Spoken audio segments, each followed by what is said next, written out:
નમસ્કાર મિત્રો. તો આજે આપણે વેદોના અંતિમ ભાગ એટલે કે વેદાંતના સૌથી નાના પણ સૌથી પ્રભાવશાળી ઉપનિષદ ઈશાવાસ્ય ઉપનિષદ વિશે વાત કરીશું. આ ઉપનિષદોમાં માત્ર 18 મંત્રો છે, પણ આ 18 મંત્રોમાં માનવ જીવનની તમામ સમસ્યાઓનું સમાધાન છે. આ ઉપનિષદ આપણને શીખવે છે કે સંસારમાં રહીને પણ મુક્ત કેવી રીતે રહેવું. ઉપનિષદોના શિરમોર સમાન ઈશાવાસ્ય ઉપનિષદ વિશે વાત કરીશું. આ ઉપનિષદ શુક્લ યજુર્વેદના 40મા અધ્યાયમાંથી લેવામાં આવ્યું છે.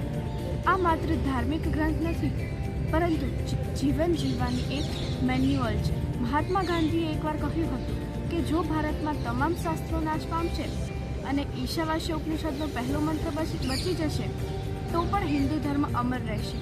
તો ચાલો આ ગહન યાત્રાની શરૂઆત કરીએ. તો આપણે પહેલા મંત્ર 1 અને 2ના પાયાના સિદ્ધાંતો જાણીએ તો સૌ પ્રથમ 2 મંત્રો સમગ્ર ઉપનિષદના પાયા છે. મંત્ર 1 ઈશાવાસ્યમ ઇદમ સર્વમ યત્કિંચિત જગત્યામ જગત તેન ત્યક્તેન ભુંજિથા મા વિદઃ કશ્ય સિદ્ધિન. એટલે કે આ જગતના કણે કણમાં પરમાત્મા છે.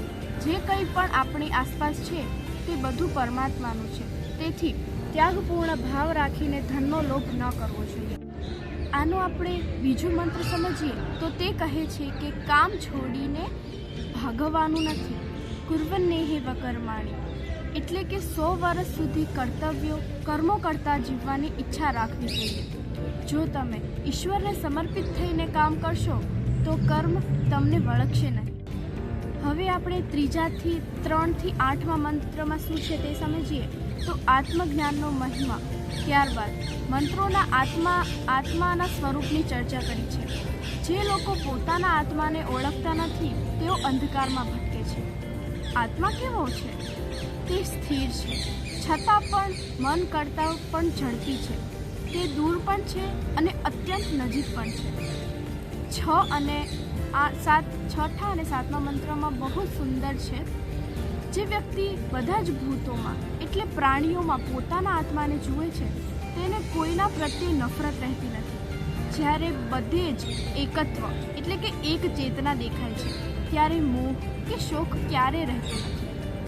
હવે આપણે 9થી 14મા મંત્ર વિશે ટૂંકમાં સમજીએ તો વિદ્યા અવિદ્યા અને સંભૂતિ અસંભૂતિ. આ વિભાગ થોડા ગૂઢ છે પણ સમજવા જેવા છે.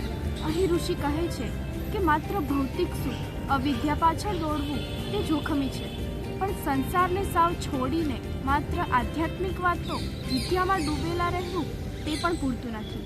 સાચો જ્ઞાની તો તે છે જે વિદ્યા અને અવિદ્યા બંનેને જાણે છે, એટલે કે શરીરના કર્તવ્યને નિભાવે છે અને આત્માના સ્તરે પરમાત્મા સાથે જોડાયેલો છે. આપણે આ જગતમાં